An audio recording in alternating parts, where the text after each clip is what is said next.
Hi, everyone. Here we are at the final session for this conference. I welcome you all and hope you all enjoyed the conference so far. So last but not least, the final panel to this conference deals with one, if politically maybe not the most topical issues of the day, which is border security and border management, but also from a particular angle, namely specifically many technological aspects of border security and border management, including databases, including the large plans the EU has for the so-called interoperability, but also touching on more goods-related issues of customs and management, which of course is a particular concern in relation to Brexit. So we have a very distinguished and experienced panel of speakers, but to kick us off, I'm very happy to introduce the director of Frontex, Mr. Fabrice Leggeri, who hardly needs an introduction, I think, to people who are working on EU policy issues. He's been the director of Frontex already since 2015, which has been an absolutely crucial period for Frontex, seeing already two major revisions of the Frontex mandate in this period. But already before, he's been working a long time in various fields related to Schengen, border management, interior in France as a national government official, but also in the European Commission. And out of his long and distinguished career, I just wanted to pick up a little detail, if you have time to comment upon it. It says that in the early 2000s, 2003, you apparently contributed to writing the first concept paper on Frontex. And so it's also, of course, very interesting to hear whether you think that over these almost now 18 years or 17 years, this kind of agency has reached maybe this original idea where we started from, namely being increasingly independent, being able to take its own operations in its own hands. So, Mr. Leggeri, the floor is yours, and we're very happy to have you. Thank you very much. Good afternoon, ladies and gentlemen. Well, you pointed at indeed the very beginning of this project of integrated border management and Frontex. At that time, I was second national expert to the Justice and Home Affairs Directorate General in the Commission. And at that time, in 2002, 2003, indeed, I was in the team that drafted one of the first communication on the integrated border management. And what I can tell you here is that, let's say, 18 years later, the reality is as the dream was at that time. And we will have soon, next year, in 2021, we will witness the launch of the first uniform service of the European Union, and this will be the European Border and Coast Guard Standing Corps. So yes, the dream, the project started 18 years ago, and in January it will reach one more milestone. So that's really, I think, a successful story for the European Union. The European Border and Coast Guard Standing Corps, now coming back to the topic of today, will be an important contribution to a more efficient external borders management. And what I can say is that despite the challenging circumstances, in particular COVID, Frontex, the European Border and Coast Guard Agency, is doing whatever it takes so that as from 1st of January next year, we will gradually deploy the first members of the Standing Corps, ready to perform border management tasks in line with the regulation. Being entrusted with the establishment of the European Standing Corps, which is to be conferred executive border control task, being at the service and authorized by the host member states, this is a major responsibility for an EU Justice and Home Affairs agency such as Frontex. Only 5 years ago, we could have never imagined that we would witness such major milestone. But as I told you, 18 years ago, there were people in the Commission services, and I was part of the team at that time, who had that dream. We know this transformation is not only a result of the confidence deposited by policymakers on Frontex, but it is also a reaction to the migratory crisis experienced back in 2015. The establishment of the European Border and Coast Guard 2.0 regulation, the creation of the Standing Corps, all this reflect most of all the importance that the preservation and reinforcement of our common free movement area has for our governments and citizens. So this is about the Schengen area, and this is what is at stake. We often say that the free movement area is built on trust, indeed, but the trust has to be earned and maintained. It cannot be taken for granted. And this is exactly why we need effective compensatory measures at operational level to preserve our common free movement area and to keep the trust from governments and from citizens, and also to protect our acquis and also our operational common practice. The new regulation, the new European Border and Coast Guard regulation, including the first EU law enforcement service, shall therefore not only be seen as a major institutional development in our EU security landscape, but this is also a major compensatory measure for the Schengen area. The same applies to the new architecture of EU information systems for borders, migration and security that we will discuss in this session. The development of these systems by EU LISA and the rollout by the member states with the support of Frontex and other EU agencies is not a nice to have, but this is a must. Entry-exit system, European Travel and Information Authorized System, ETIAS, the new visa information system, new Schengen information system, or the proposed new European biometric database, Eurodac, have been primarily designed to help our border police, migration, visa and asylum officers to manage better their core daily task and provide them with relevant information on the individual in order to take the right decision or actions. The new architecture of EU information systems is therefore about equipping the numerous and very different national authorities and EU agencies with the right information tools for better collectively managing the Schengen area. Let me now please present some concrete examples on how this new or enhanced information system and their interoperability will make an operational difference for the hundreds or thousands end users across the continent and beyond, if we count also the visa officers. First example, this is the entry-exit system. This will be a cornerstone for the management of our external borders, which will allow us to know at any moment who is entering and staying in the Schengen area. The registration of travel documents, biometrics, and the relevant visa or ETIAS used at the entry are essential so that our border and migration officers have the information to accurately identify the person and determine whether the particular third country national is still in compliance with the Schengen rules. This is essential information for launching a possible return procedure, and the status of the third country national in the entry-exit system will also represent invaluable information for the competent authorities processing Schengen visa or travel authorization applications.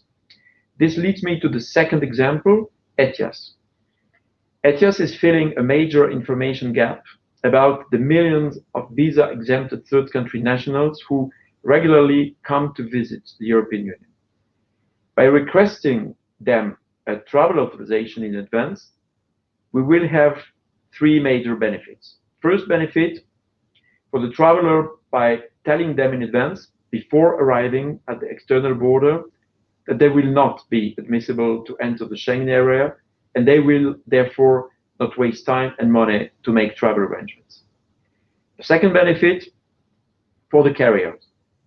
The carrier which will also save money and effort by preventing the check-in or boarding of an inadmissible traveler, which is more efficient now, will be in the future more efficient than bringing the traveler back from the border crossing point after refusal of entry. And the third benefit for the border guards themselves, who work in a time-critical environment, and thanks to the initial screening and risk management process made during the ETIAS application, should be confronted to less inadmissible travelers at the border crossing point.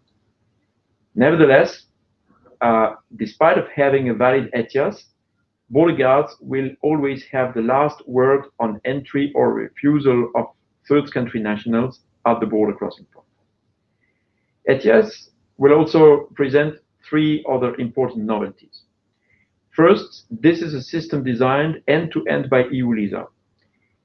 As a consequence, it doesn't matter whether it is an ETIAS officer in Poland, Portugal, or etc., or at the central unit in Frontex, all of them will use the same application and ICT environment. This should redound to the benefit of harmonization in the decision-making by the national authorities. Another important point, ETIAS is the first EU large-scale information system, which counts with a hybrid architecture where there is a European central unit hosted by Frontex, and this European central unit will support the national units. All other EU information systems, starting with the Schengen information system and the Siren bureaus, are decentralized when it comes to operational setup and end users. And one more point on ETIAS, it establishes a common framework for risk management. While screening or targeting rules have been used with PNR and IPI, at national level, so this is now at national level, we had never, before ETIAS, common or European risk indicators and screening rules to be developed by the central unit in cooperation with the member states. I also would like to give you another example. This is the visa information system proposed by the Commission, and this will complete, from an operational perspective, the trial of major information systems for managing the entry and stay of third country nationals in the Schengen area. If this is adopted, it will allow our border guards to verify electronically the residence permits and national visas issued by the member states apart from the Schengen visa. All this major border management transformation initiated and coordinated by the Commission will not be possible without the intense work by national authorities, EU-LISA, and their respective private partners. Travel industry has also a major role in equipping and making the necessary infrastructure changes at the border crossing point. Carriers' role will also be vital. In fact, they will be our first operational arm when checking electronically the validity of the third country national document to enter into the Schengen area, being it an ETIAS, a Schengen visa, or in the future, a national residence document.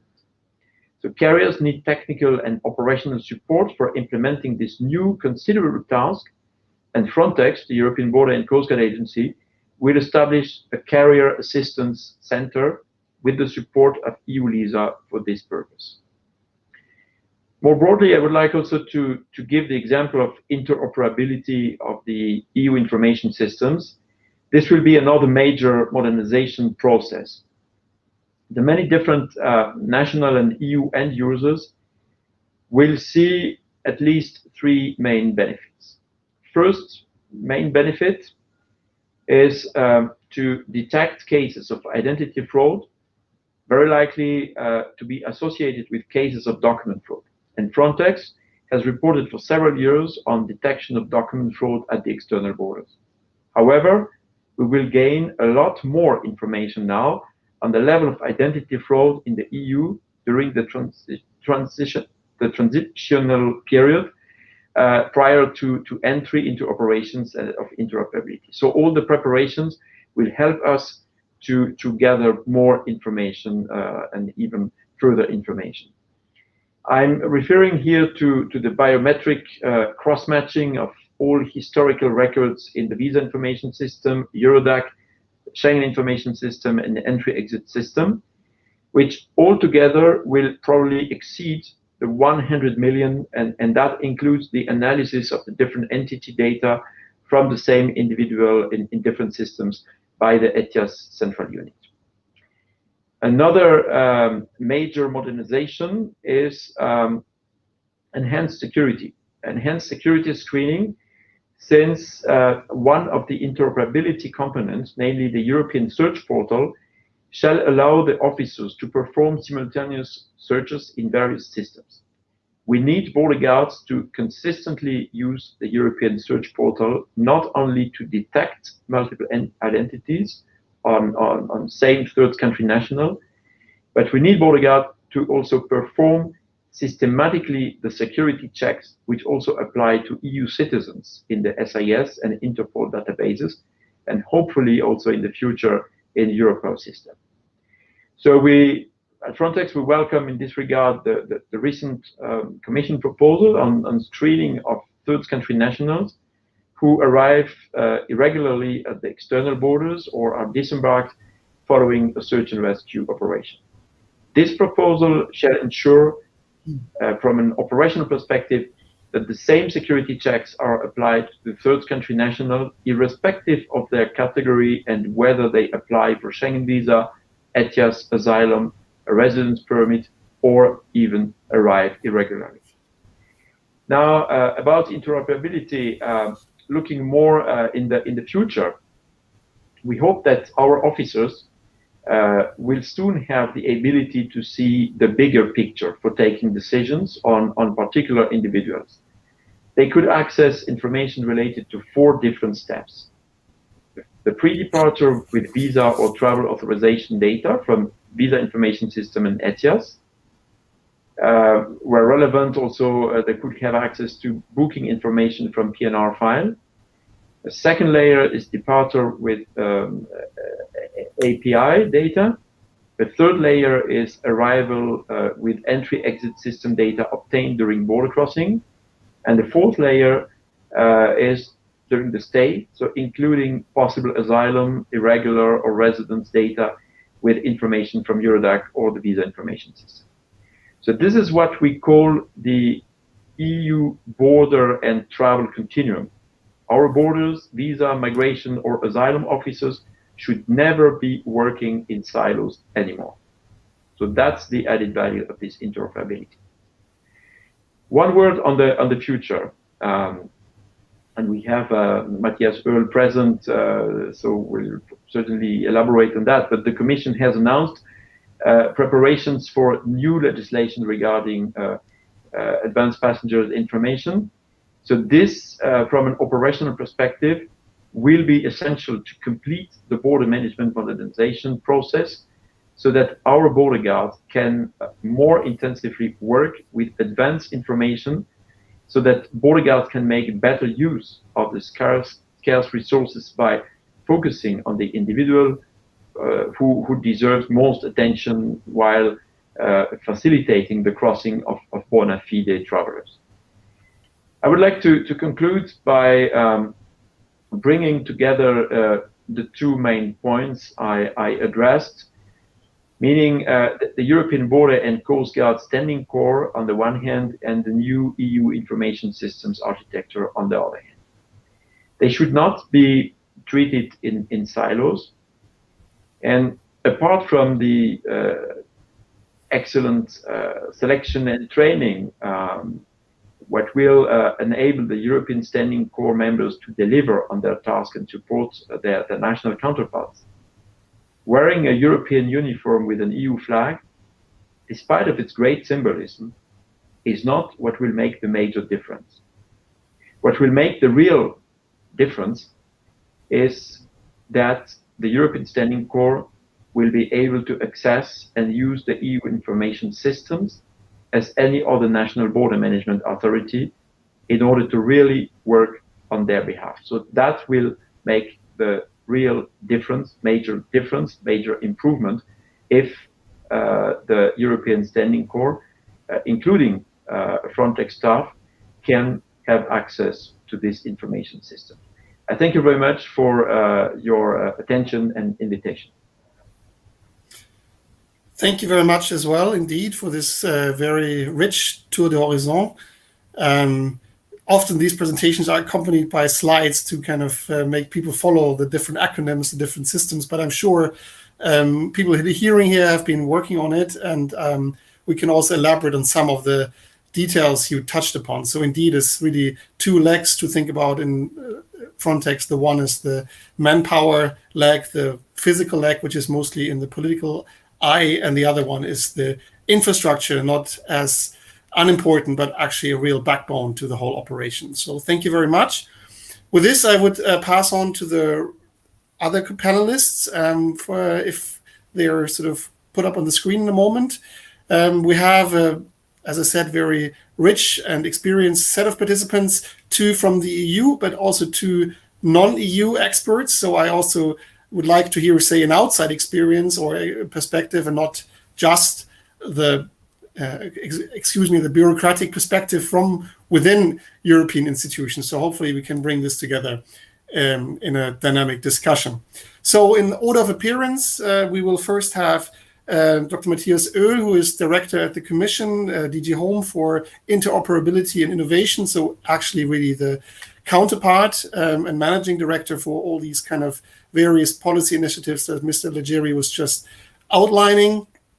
And he's been in the European Commission working in DG Home and Asylum for already almost 8 years, if I'm correctly informed, but also previously worked in various positions there, most notably in the last German European presidency, 2007, which was back then, after many travails, seen as a big success with the eventual adoption of the Lisbon Treaty. We'll see whether this happens this time around in 2021.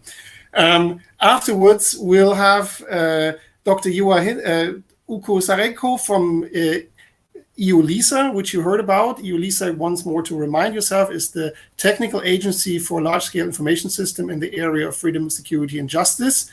So the managing body for SAS, VIS, Eurodac, you name it, interoperability. So without this kind of support, none of those plans can really function. And we're very much looking forward to hearing the state of implementation, I think, of all these ambitious plan. And Mr. Sareko is otherwise an Estonian diplomat and also very experienced in the European Commission. But then we move to Dr. Hintsa, who is a businessman and founder of the Cross-Border Research Association, which he founded in 2005. And the Cross-Border Research Association is working specifically on customs and supply chain security and trade issues. Dr. Hintsa is very widely published in these areas and also is an editor of the World Custom Journal and is currently managing also 2 EU research projects in this field. So I would actually be very interested to hear this complementary perspective, which often is not touched upon, the security of goods and supply chains, which is, as I mentioned, also extremely interesting, not only generally for the European Union, but even more so, which will happen with Brexit. And, I would actually be interested to hear whether you think all these ideas about seamless borders and goods controls, which are thrown around these days, are actually something that we can expect to materialize in the near future. And then last but not least, Ms. Christine Bradley, who is a program manager at the United Nations Counterterrorism Directives, joining us from New York today. And the UN Counterterrorism Directorate is certainly a great partner for the European Union and European Union security services in trying to identify the right or the most dangerous actors that need to be kind of controlled and hopefully stopped. But also Ms. Bradley has previous experience in UNODC, so in organized crime areas that are just as relevant for border security management. And her background is a government career official from Canada, which alongside the US, I think has served as an inspiration for many of the European programs that we've been just hearing about. So with this, I hand over to Dr. Oehl, and in this order of appearance, we'll hear each speaker. Thank you very much. Thank you very much, Raphael, and good afternoon to all participants. Let me first refer to the question, what challenges we are confronted with at our external borders. First and foremost, in Europe, a well-functioning border management is necessary in order to build up trust within the Schengen area. You will all remember that the 2015 mass influx during the migration crisis has demonstrated what happens if the external border management and complementary systems like the Common European Asylum System and the Dublin systems are not functioning properly. And then the integrity of the entire Schengen area, which is very important to ensure the free movement of our citizens and our goods, is at stake. And since then, we have done a lot to improve the situation. I will come to that. A further challenge is security, and in particular, the fight against cross-border crimes.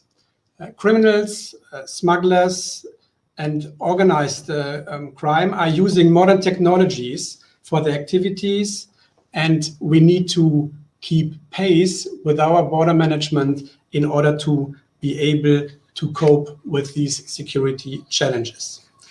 The third point is not a real challenge, but rather a chance, and that is that, of course, we also can use modern technologies at our borders in order to facilitate travel without decreasing security at the same time. So far, the challenges. Few words, why do we need common European tools? Why do we need tools on the European level? Well, let me come back in this context to the Schengen area. In a space without internal border controls, it does not make sense anymore to solely have national tools. Cross-border relevant legislation needs to be set on the European level if you do not have internal borders anymore. And in other words, the external border of one member state becomes the external borders of the entire Schengen area. And as the COVID crisis this year has shown, protection of the external borders requires constant coordination by European and national stakeholders and effective political oversight. And thus, the effectiveness of operational response at the external borders largely depends on common European solutions and tools. As I said, a lot of progress, in particular since 2015, has been made to modernize the management of our external borders and to make our management more effective. And I would like to give you 3 examples. The first one is the enhancement of the mandate of Frontex, the European Border and Coast Guard Agency. The mandate foresees now collective EU capabilities to protect external borders, in particular by setting up the standing corps of 10,000 officers. And as Fabrice Leggeri has pointed out, intensive implementation work is currently ongoing. As you know, the standing corps should be built up by 2027. I will keep it as brief because Fabrice referred to that in extenso. Second example, the new Pact on Asylum and Migration. With the Pact, the Commission is pursuing a comprehensive European approach to migration, improved, faster procedures throughout the asylum and migration systems, balanced with fair sharing of responsibility and solidarity. And the proposed screening procedure of third country nationals at our external borders and within the territory is expected to improve security in the Schengen area. It will submit third country nationals who do not fulfill entry conditions to the same type of identity, health, and security checks and prevent that persons are absconding in between different stages of migration management. Screening will speed up the process of assessing each individual case. The Pact, which was adopted 3 weeks ago, announced further development, strategically and politically steered, of a European integrated border management. For this, in 2021, the Commission will launch a 5-year multi-annual strategic policy cycle.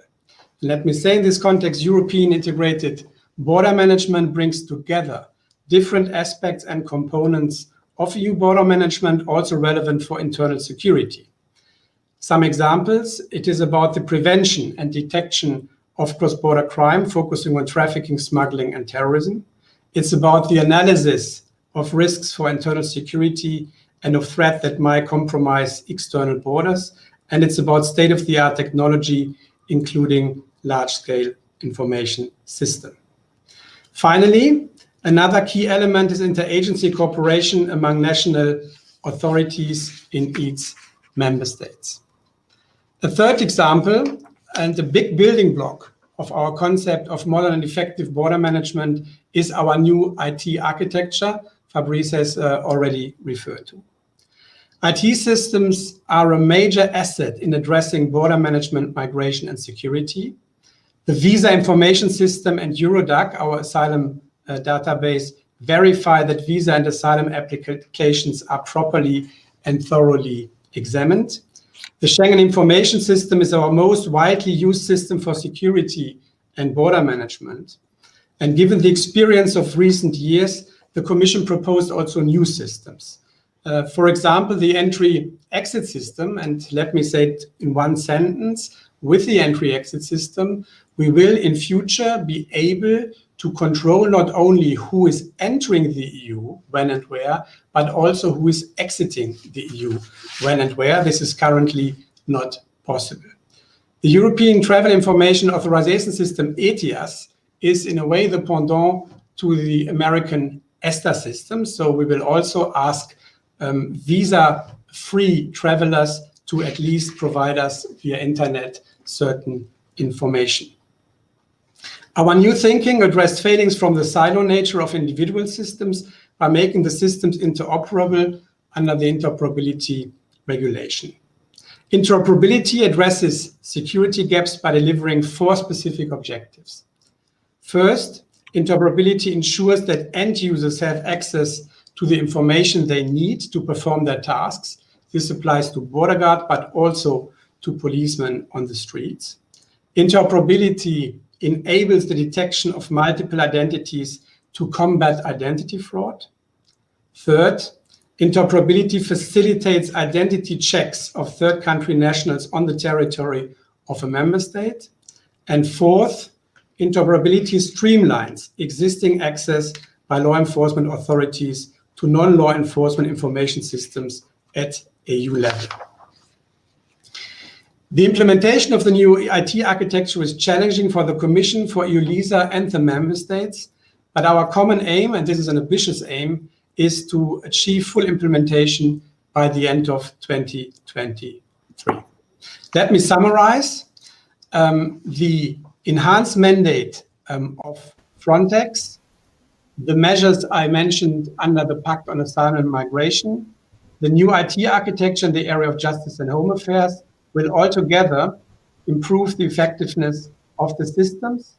They will provide faster, more systematic information for law enforcement officers, border guards, and migration officials, and they will contribute altogether to the security of the EU. Thank you very much for your attention. Thank you, Dr. Oehl. And with this, we go straight to EU-LISA, as we said, who's driving this implementation. Mr. Sarikanan. Yes, thank you very much, and greetings from sunny Tallinn.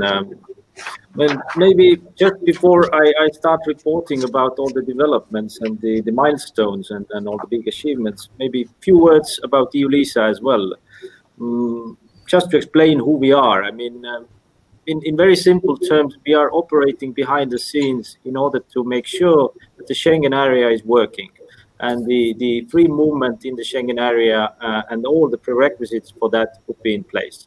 So, I mean, when Schengen area was created, I mean, the philosophy behind that was that we would replace physical borders between member states with an enhanced information exchange.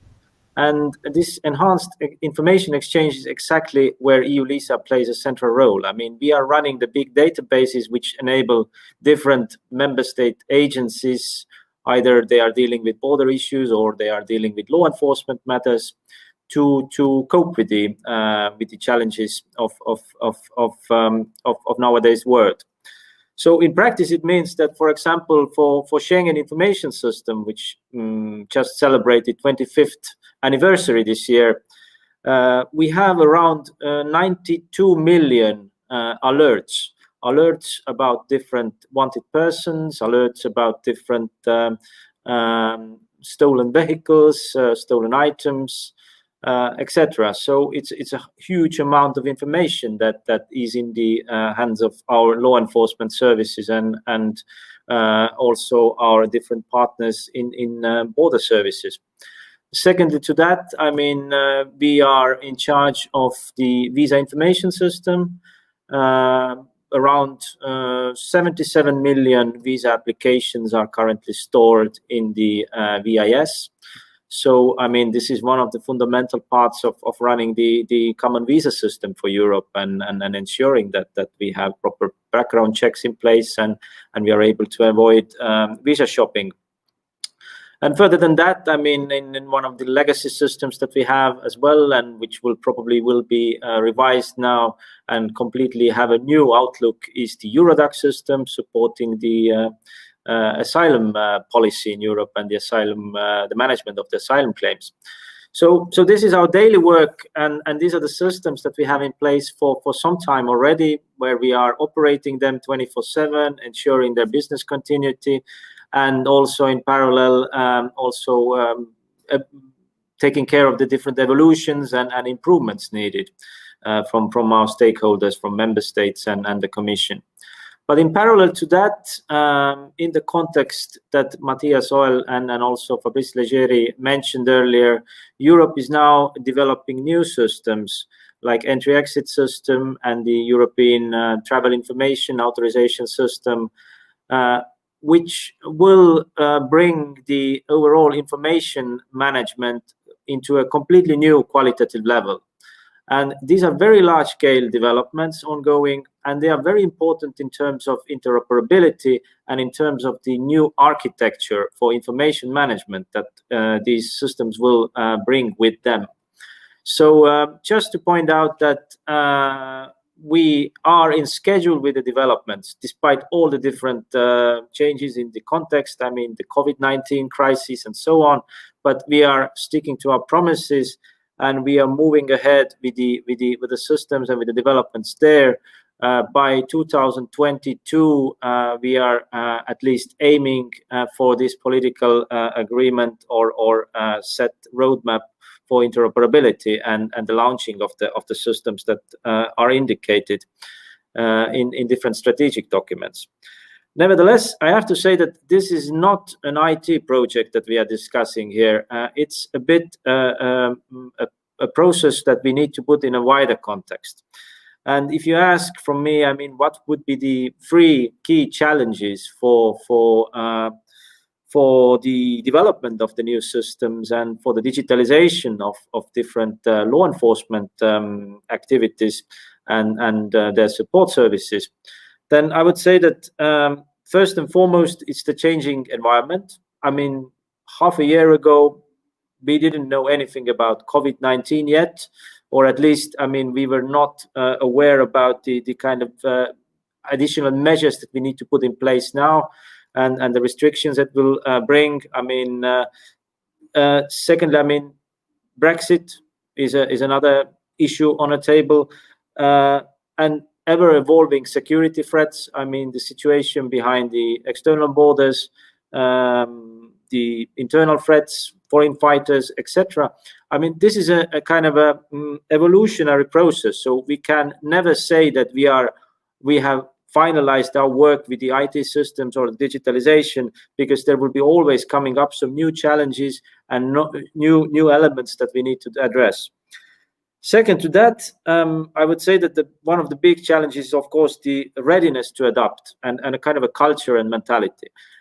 A lot what we are doing here in EU-LISA and a lot of these developments with the interoperability architecture are very clearly linked to the workflows in member states. It's not an IT issue, but it's more an issue for each and every member state and each and every agency to have a completely new understanding on different procedures that they have in place in order to make this a success story. Let me bring you an example. Implementing an entry-exit system at the external borders would also involve thorough thinking on how to manage different traffic flows and ensure that the different data that we need to collect for the ES will be managed in a proper and solid manner, and in a way that it would not impact the different traffic flows and the border queues. So I mean, it's a lot of work with the internal procedures. So every success of each and every IT project depends a lot on the procedures that you have behind that, and also the working culture behind that. If there is a willingness to change inside the organization, then the IT project could be a very successful one. And last not least, I mean, keeping in mind where we are heading, more and more data, more and more interactions, more and more interoperability. I mean, this brings an issue also of cybersecurity and data protection, which needs to be addressed with each and every development that we are conducting, and needs to be kept in mind. We have to be few steps ahead of the people that we are trying to keep away from the in other words, as the Europol director put it, we have to be 2 steps ahead from the bad guys always, and this means a lot of investment also to cybersecurity side and to data protection architecture, and involving the privacy by design and security by design already from the outset. I will conclude here, but that's more or less, I mean, the overview with the state of play, plus, I mean, probably the key challenges that we have ahead. Thanks. Excellent. Thank you very much. And now it's over to Dr. Hintsa. Thank you very much, and greetings from Helsinki, Finland. So I'm now, since a couple of months, a dual citizen in Switzerland and Finland, but having lived in Switzerland near 20 years, but now staying in Helsinki, it's a bit better situation here with COVID and other things. So as the moderator mentioned, we registered our research institute in 2005. We are very much academic researchers in supply chain security and trade facilitation, and we've had some 35 customs, border security, supply chain security, research, development, innovation projects since 2005. So today I would just briefly introduce you with 2 ongoing EU Horizon 2020 funded customs and supply chain security research, development, innovation projects, and those are PenCP and Profile. So first of all, PenCP, it's a novel customs innovation boosting network and online platform with valuable innovation intermediary services. So our goal in this 5-year network funded by the security program and Horizon 2020 and DG Home is to bring security innovators closer to customs community in terms of communicating challenges, preliminary user needs, giving feedback about products and services which have been acquired, and many things which today, for maybe good reasons so, are not working the best.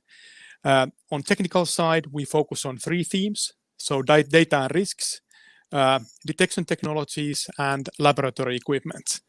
And we have a lot of activities, small activities, maybe 24 different things. Today I just highlight one category. That's what we call innovation instruments, and particularly open innovation. So for the first time now, we are starting to introduce calls where we include also external providers in the context of crowdsourcing ideas. For example, with certain laboratory chemistry problems, we can announce global calls and try to get ideas for problems with new psychoactive substances and the likes. Challenge competitions, so better formulated problems and challenges where there's a 3-month period for innovators to solve the challenge. Hackathons, 24, 48 hours time to write a piece of code, focusing on a specific thing. Could be, for example, on how to best retrieve information on new products coming to first time for testing in customs laboratories, how to know that what kind of testing methods exist already. We have prototype grants, also PenCP tournaments, where we aim that customs officers in different countries can compete on a specific topic. It might be one day on X-ray image recognition or other topic. And then, of course, we have innovation awards and prizes already since 2019. We are selecting and announcing winners of customs innovations, initially inside the 13 customs in our consortium, and then later in Europe and maybe even globally. So that's the first project, the 5-year, what we call the security practitioner network, where there is no specific single technology that we aim to develop inside, but we are creating with a lot of instruments, small instruments, activities, a new innovation culture and approach, aiming to bring customs and the broad security innovator community closer to each other also for the long term. The second project we are coordinating, it's called Profile. And there we have 5 customs partners. So Dutch, Belgium, Estonia, Sweden, and Norway. And there we are looking to develop and test really technologies which help to improve customs risk management. So there are advanced technologies with machine learning, with natural language processing, with graph-based analytics, and the others.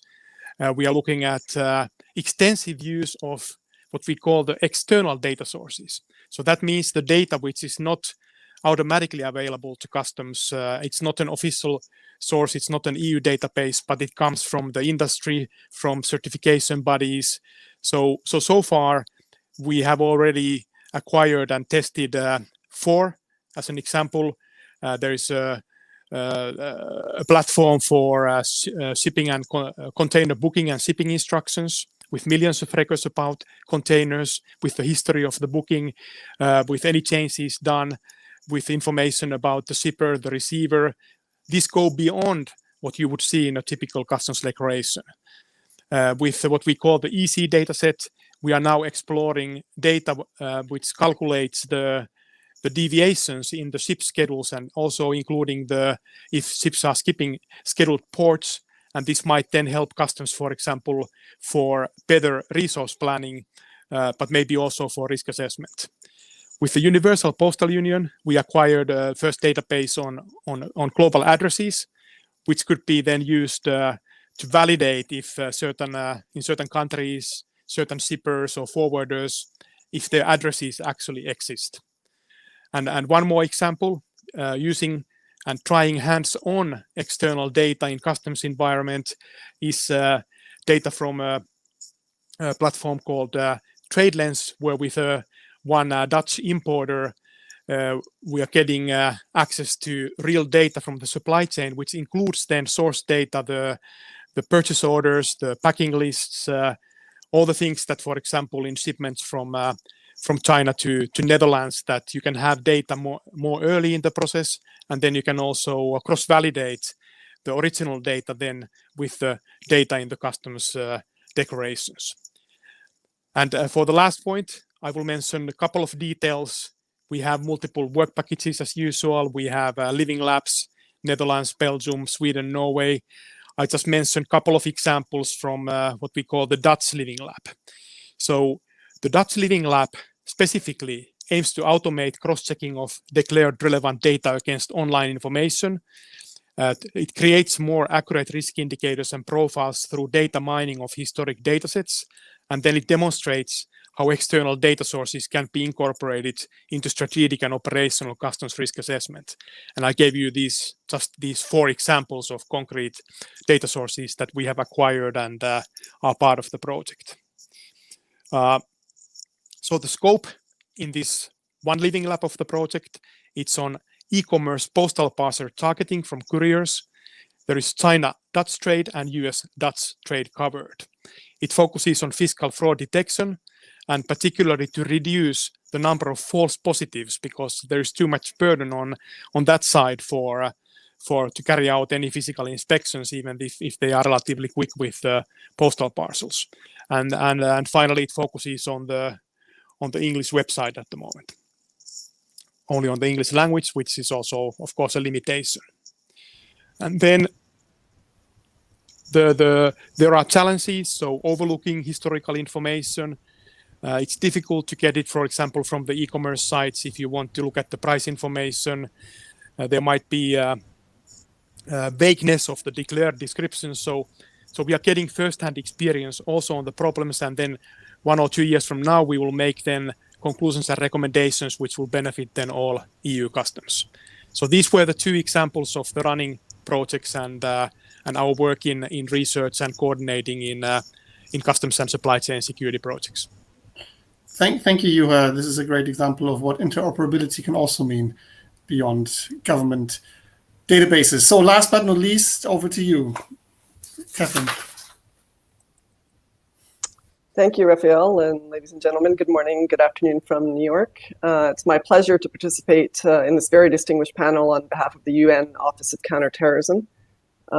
Please allow me to begin by thanking the summit organizers as well as my fellow panel members for joining this important session on border management, challenges, and how the new information architectures can strengthen border security and tackle terrorism and organized crime.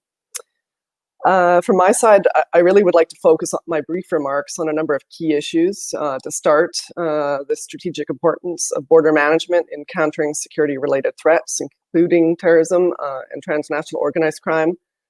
And secondly, how innovative approaches, new information architectures, and the use of new and emerging technologies can strengthen border management. And then finally, and perhaps most importantly, the need to ensure that all measures align with international obligations relating to the respect for human rights, fundamental freedoms, and the rule of law. To begin, the strategic importance of border management has been emphasized within a number of key UN General Assembly and Security Council resolutions. Just to highlight a few, under Pillar 2 of the Global Counterterrorism Strategy, which addresses measures to prevent and counter terrorism, all members of the General Assembly, including those within the European Union, resolved to step up efforts as appropriate to improve border and customs controls in order to prevent and detect the movement of terrorists.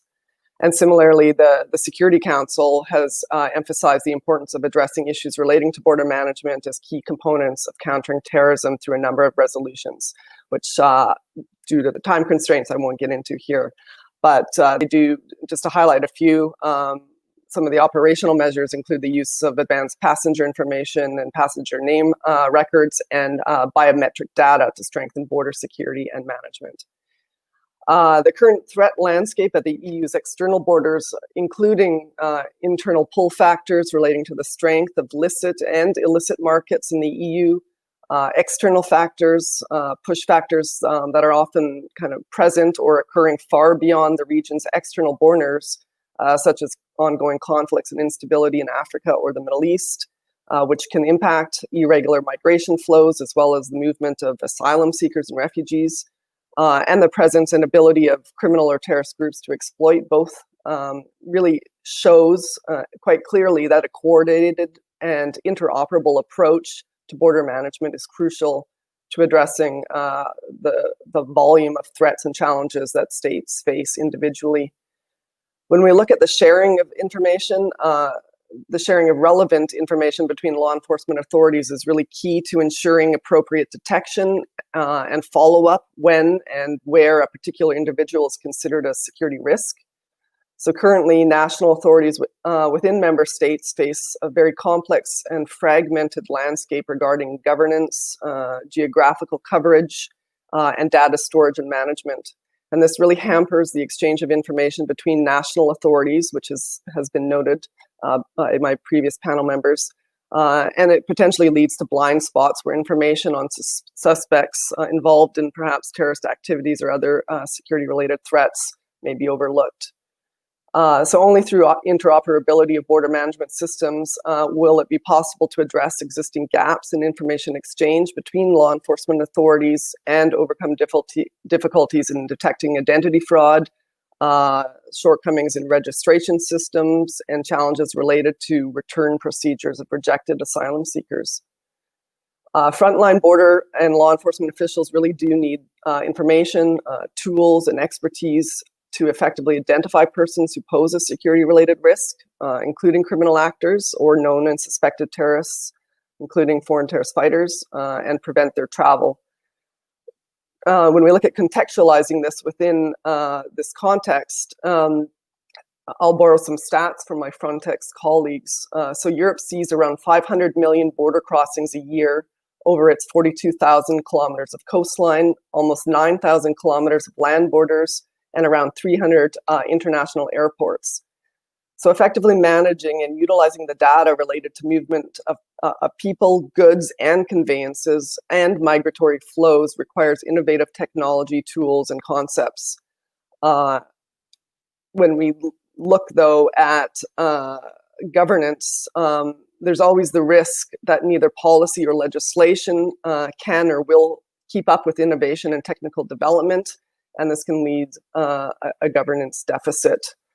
So there's a really strong need for strong and robust legal, administrative, and policy frameworks. They need to be in place in order to prevent the misuse of data and human rights violations.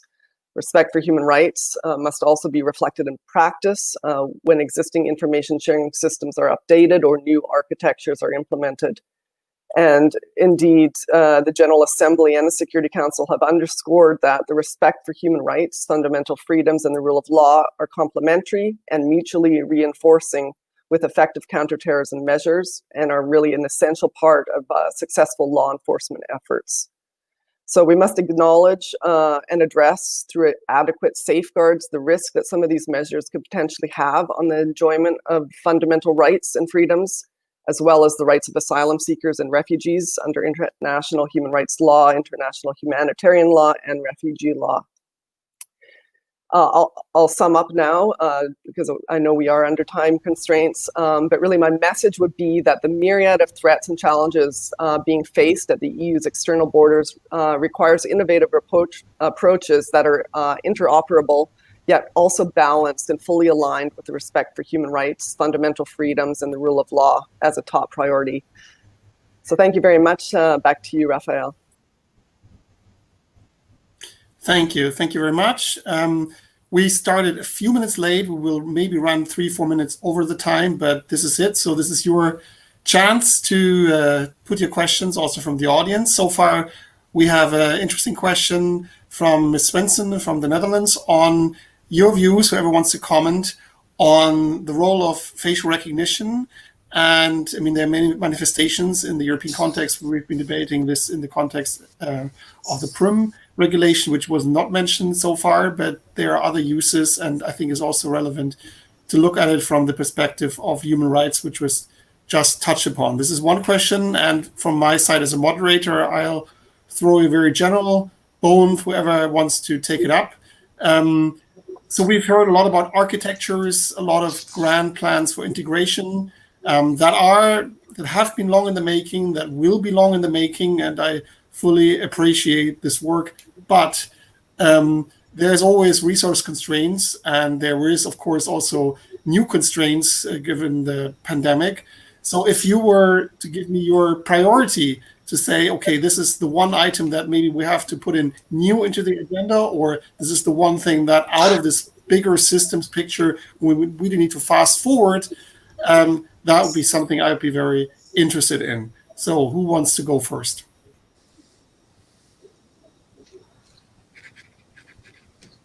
Yes, Mr. Earl, please.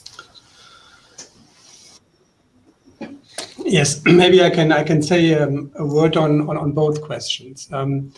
Indeed, the question about facial recognition is a sensitive one. We have also parliamentary questions on this. There are pilot projects on the national level. There is a security research project on the European level in order to check that. But let me also say, and you mentioned it, Raphael, whenever there should be the intention to legislate in this respect, the European Commission will have to and will do an impact assessment in order to weigh out and balance the security interests we have, and these were mentioned, and the interests for data protection and the protection of human rights. So this is being tested. It is certainly, from security perspective, a very valuable instrument. But whenever we should legislate on this, you can rely that there will be an impact assessment which then balances all the different elements.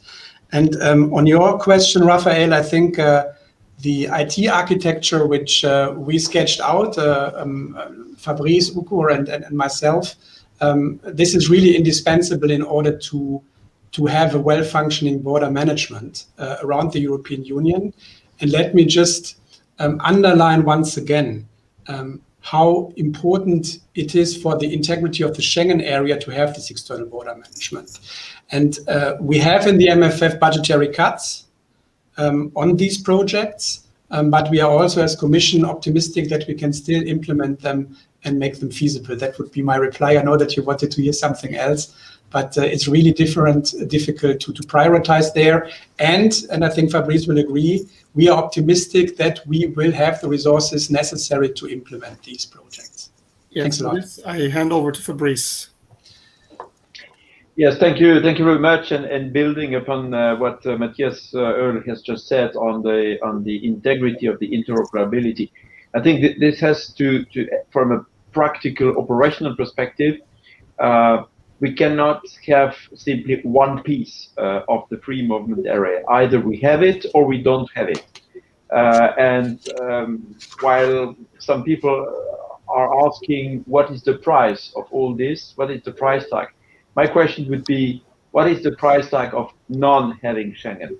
And we have a little bit the flavor of that, because what happened with the pandemic in spring 2020 gave us some ideas about what it means not having the area of freedom, security, and justice. So from my perspective, from an operational perspective, you can see that, in fact, at the border, of course, you screen, let's say, risk regarding irregular migration, but you screen a security risk from a perspective of the fight against cross-border crime, prevention of terrorism. And also you can speed up the flows of passengers, the flows of goods, and that's good for economy. So investing in external border management capacities is a good investment in future and a good investment in economy. So that would be my reaction to this. Yes, okay. So please, I have another question from the audience, but maybe let's finish this round first and then, yes?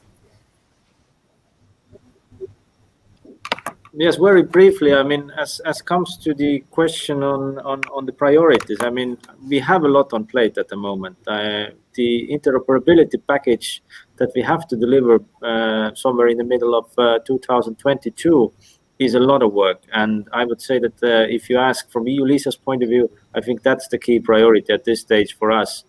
Nevertheless, as comes to the I mean, as I said earlier as well, I mean, this is a never everlasting process. I mean, new technologies emerge. You have to always continuously do the new risk assessments and see whether the new technologies could be applied. So, I mean, the other question of the facial recognition, I would say that there are two sides of the coin. I mean, one part of the story is technological side and the risk assessment there. I mean, if you look around in the market, many private companies have done their risk assessments, and the facial recognition is one of their authentication methods, for example, for Apple phones or for many banking solutions, etc. For many states so far, this is not the case yet. And this brings to the other side of the story, which is linked to the political appetite for and willingness of the public to accept the collection of this type of data and storing this type of data. So I think this is a story which has two folds, and it's much more complex than could be addressed with few minutes here. Thank you. I'll take now the next two questions, and then so there is two actually also very challenging ones. The first one is basically talking health. So we all are still in the learning curve here. So the question is specifically, shall health data be included in the traveler's journey? Let me just elaborate that a little bit. There has been talk about the advanced passenger information being included in some form of tracing. We have very different approaches also in Europe already on mobility restrictions. So this is a huge agenda. I know we can also touch only briefly on it, but maybe you have a view on what could be or should be done also in the near term. And this also goes to the global level, because we've had a long discussion on how to address terrorism. And I just wondered although it's not the remit of your bureau, whether you have a sense that there is a potential widening global debate on this as well. And then the other question is about, this is definitely also something for the Counterterrorism Directorate. The question is, what do political differences have an impact on cross-border intelligence sharing? The examples here are given between, for example, Greece and Bulgaria, Russia and the Baltic states, so both within and externally to the EU. And let me just elaborate that in one further step. When we talk about high policy, high policing, so say counterterrorism units, there is often a way of working also across political differences. I'm not so sure whether that's actually the case with border data, or how far that should be the case with border data if there are strong political differences on two sides of the border. So one question on the inclusion of health data and the other one on intelligence sharing in border management and the political framework also with outside EU countries. Thank you. Maybe going to New York first. Yeah, no, absolutely. I think I'll step away from the health data one, but I absolutely would like to touch on the very interesting question about political differences and how it may impact on cross-border cooperation. And from my perspective, and definitely in terms of some of the more at a global level, there's absolutely a need to have not only intra and interagency cooperation for border management, but also cross-border cooperation. And I don't think that political differences should impact that. In practice, it does happen. But as you mentioned, Raphael, I think this is less so when we look more in terms of information and intelligence sharing from security services. So when we're looking at matters relating to national security, so the sharing of information, especially with through international organizations such as Interpol, it's less of a challenge, I find, and I feel, because there is that need to, that fundamental need when we're looking at matters of national security. So definitely terrorism related. So that would be my perspective. Thank you. Before I go on to health, anybody wants a further input on this, or? If not, I give it to Fabrice on the health question. Well, thank you very much. Well, in the context of integrated border management, and for example, also in the context of the ETIAS regulation, the purpose of border control is, well, more or less to tackle irregular migration issues, to tackle security, cross-border crime issues, but also health. And to be frank, as executive director of Frontex, I remember that 2 years ago, as we were implementing our new mandates that was granted in 2016, I asked one day my teams, and they said, well, I know what we're doing in migration, I know what we are doing in cross-border crime, but I have the impression that there is a problem with health, because it's not harmonized and it's very difficult. So we had, on the one hand, a mandate we have to do something at the border, and the experience has shown this year that indeed there is something to do at the border. So what we did as Frontex, first of all, we equipped our border guards, and well, the border guards deployed under our operation with personal protection equipment, with a health and safety policy, because the border guards stand in front line and they interact with travelers coming from all around the world at the external borders. So if we don't have a clear picture about health situation, we have to protect the border guard, the staff, public agents deployed at the border, and I can extend this also to customs officers and perhaps also agents for transport, inspection, etc. So that's one point. The border capacity should be equipped to protect its own staff. But then need to definitely have some kind of common assessment. As a border guard agency, we don't have the skills, we don't have the competence. But as we have seen with Matthias, and we have been working together with Matthias and with the Commission and different agencies, also ECDC, European Agency for Disease Control. We have to work out something from an operational perspective so that the border guards know what has to be checked. And even if from a scientific perspective, medical perspective, we can never be sure 100%, it would be a pity not to try to check something at the external border, as anyway the travelers have to stop to be checked. If we want to check the migration status, if we want to check the security status, we can certainly ask some questions and check and try to trace or to feed, to contribute to tracing health. And why couldn't we use the advanced passenger information system, or to add some functionalities, or to try, at least at EU level, to have some kind of common location system or tracing system? So that could be used or activated by border guards on entry and on exit. And talking about cooperation with third countries out of the European Union, I think that this is a good topic to convey the message that we want to talk on an equal footing, because the health threats, the sanitary threat, can move from the north to the south, from the south to the north.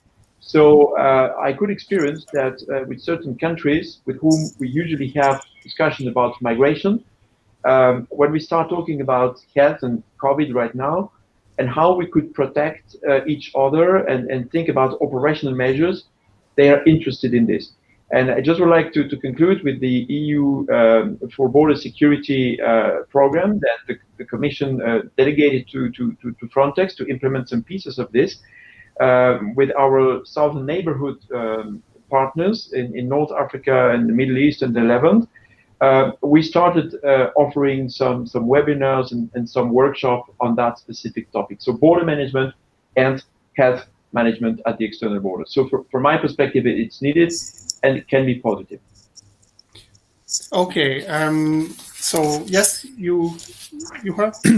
Yeah, just a small addition that in the PenCP project, one of the small activities we have is to monitor what are the real reactions by customs in Europe and also around the world when it comes to COVID-19, and from two perspectives. So how do they ensure that the critical goods keep moving fast? And then on the other hand, how the customs officers are protected. So anybody who is interested on the monitoring or later on research papers, of course, it's available from the PenCP. Thank you. Okay, I would have a ton of questions, but time is running out. Well, thank you for being here and for participating in this summit. And I'll hand over to the host, James, to conclude the event, and keep up the good work. Thank you. Thank you, Raphael, and thank you, Fabrice, Matthias, Uke, Christine, and Juha. That was an excellent discussion, and indeed a very important discussion to close this year's Security Summit. It's been a packed few days, and you can catch up on anything you missed via our YouTube channel. Just search for Forum Europe, and my colleagues will also be putting something, or putting a link into the chat shortly, so that you can access that content there. My thanks to all the speakers that participated across the event, and thanks to you, our audience, for taking the time to be a part of this event also. It's very much appreciated. We're also appreciative, as always, of our sponsors. And this year we couldn't have run this event without the kind support of the Internet Society, Microsoft, SAP, Huawei, Orange, Ericsson, McAfee, the Friedrich Naumann Foundation, and our knowledge partner, RAND Europe. And you will have seen RAND Europe both moderating and also presenting some great content across the course of the summit. To my Forum Europe colleagues, well done and congratulations. You're becoming true experts in the delivery of these virtual events now. So to Annalise, to Jerry, to Rebecca and David, and everyone else who's been involved in putting this together, thank you once again for all your hard work. And I should also mention our chairman, Paul Adamson, as well, who also took the time to moderate some of the sessions. So thank you to you all for your work. You can find full details on Forum Europe's busy autumn-winter schedule at forum-europe.com. We're adding more events, it seems, daily, so do check back for regular updates there. And if you are interested in working with us or getting involved in any of our forthcoming activities, drop us an email or call us and we'd love to discuss that with you. So with that brief commercial message, I wish you a pleasant rest of the day, and thank you very much once again for taking the time to be with us. So thank you very much and goodbye.